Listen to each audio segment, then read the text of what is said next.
بینظیر بھٹو شہید کی برسی کے موقع پر صدر آصف علی زرداری اور چیئرمین پیپلز پارٹی بلاول بھٹو زرداری نے خطاب کیا اور مخالفین کو آڑے ہاتھوں لیا۔ بینظیر بھٹو کے قاتلوں کا تذکرہ تک نہیں ہوا اور بینظیر کے ویژن کے حوالے سے کوئی گفت و شنید نہیں ہوئی۔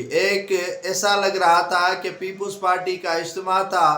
اور اسٹیبلشمنٹ کی طرفداری تھی۔ پیپلز پارٹی کے کو چیئرمین آصف علی زرداری اور چیئرمین بلاول بھٹو زرداری نے مخالفین کو تو آڑے ہاتھوں لیا اور نام لیے بغیر پیر پگاروں کے آصف علی زرداری نے تنقیدی نشتر برسائے ان پر، کہا کہ سندھ کا پانی کہیں نہیں جا رہا، لیکن ارسا ایکٹ کے تحت جو 91 میں منظور کیا گیا تھا اس کے تحت سندھ کو پانی نہیں مل رہا۔ شاید آصف علی زرداری کو یہ معلوم ہو یا نہ ہو، لیکن ان کو یہ پتہ نہیں ہے کہ ڈاؤن اسٹریم کوٹھڑی کے جو دریا ہے اس کے نیچے، کوٹھڑی بیراج کے نیچے کافی ایسے اضلاع ہیں جن کا پانی زہر آلود ہو گیا ہے، جس میں بدین ہو گیا، ٹڈو محمد خان ہو گیا، ٹھٹا سجاول ہو گیا، لیکن پانی جو ہے وہ دینے کے لیے کوئی تیار نہیں ہے۔ لیکن آصف علی زرداری کہتے ہیں کہ وہ چاروں صوبوں کی زنجیر ہیں اور سندھ کے ساتھ کسی قسم کی زیادتی ہونے نہیں دیں گے۔ بلاول بھٹو زرداری نے تو عمران خان کے سوا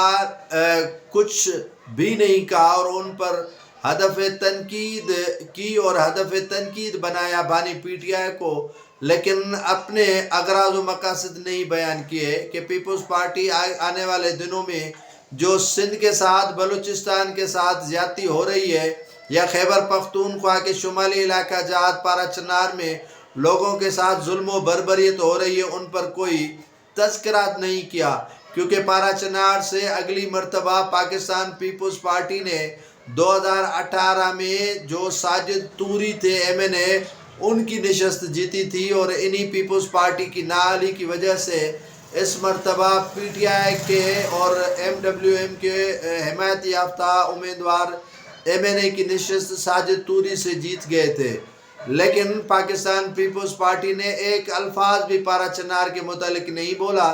اور نمک پاشی کی وزیر اعلیٰ سندھ مراد علی شاہ نے کہ پارا چنار کے لیے سندھ کی سڑکیں بند کرنا زیادتی ہے۔ پاکستان پیپلز پارٹی سبھی جو ہے وہ برادریوں، مسلکوں کی جماعت ہوا کرتی تھی، لیکن اب اس مرتبہ وہ